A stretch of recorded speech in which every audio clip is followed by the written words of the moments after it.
Hello, beautiful souls. It is Harmony Healer, your mental health therapist. Today, we will explore the art of self-compassion, managing daily stress, and nurturing emotional well-being. Let us create a life of harmony, one step at a time. If you have a chronic disease like heart attack or diabetes, you will have to live life with it. You will learn to adjust after each attack and will know the signs that there is an acute attack budding. The same is true with recovery from a mental illness. You cannot expect that during treatment, you will be a renewed man. Symptoms would still be apparent and you would experience things that are sometimes hopeless and debilitating, but still, you have to adjust through them. And with each adjustment, you would feel that you are starting to move forward, leaving your mental illness behind. Mental health recovery is all about improvement from a bad case to something better.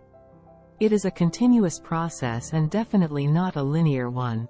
You would move from square one to square two, but you should always be ready to move one step back.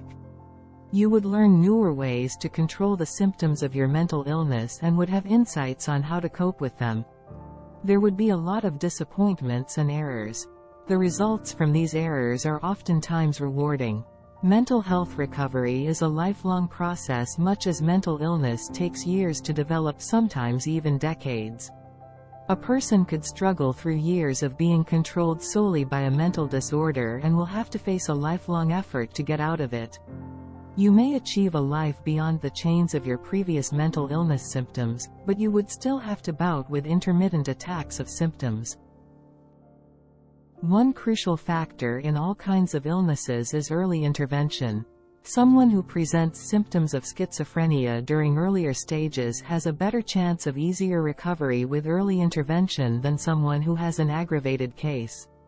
Likewise, any signs of relapse that are recognized and treated early could define the barrier between going through the same disorder again, or completely shutting all doors towards total recovery. However, recovery from a mental disorder is just one of the many parts of the process. A person suffering from mental illness should also work to restore his mental health or sense of well-being. Many individuals who have histories of mental illness often resort to a life that is withdrawn from the public, due to social stigma and discrimination associated with the mental disorder. This leads to an impaired sense of self-worth, thus invaliding the whole idea of recovery. For most people, the hardest stage of the recovery process is not the beginning but the end.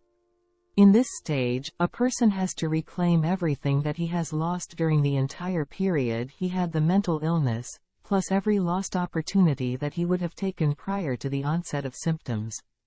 Sadly, reclaiming these bits of life is far harder than all the aspects of recovery combined.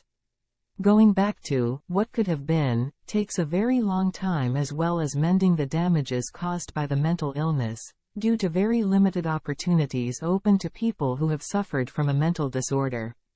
But this should not be.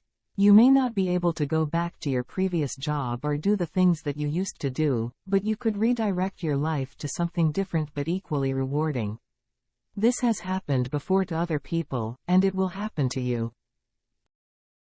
Three major focuses of recovery for optimized mental health are: first, focus on the individual. The focus of recovery should be on the person or the individual and not the process of treatment. There is a constant shift in the manner by which people suffering from psychological disorders are being treated.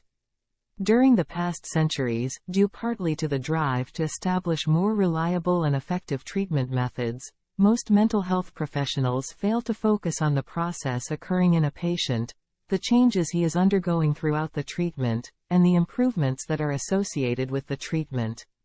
Instead, the common point for most practitioners is the process of treatment itself, whether or not one treatment is more effective than the other, or whether or not a specific therapy could actually work for all patients.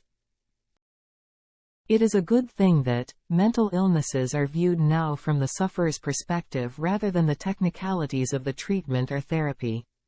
Individuals have various presentations of a mental disorder. Thus, individualized forms of recovery treatments that are curtailed to the person's preferences unique characteristics such as resiliency, strengths and weaknesses, cultural background, and experiences. Second, focus on the community. It should be grounded on peer support. External support is invaluable in the process of recovery. Knowing that there are other people who, like the patient, also struggle to achieve the state of well-being they want to achieve.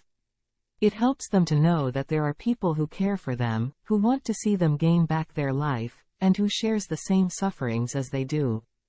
There should exist a mental health support group that would guide and enlighten the patients with the reality of the psychological disorder. This also provides the mutual support that is needed in gaining skills and knowledge on the disorder, which is a contributory factor towards improvement. Third, focus on issues surrounding mental wellness. It should be well-directed.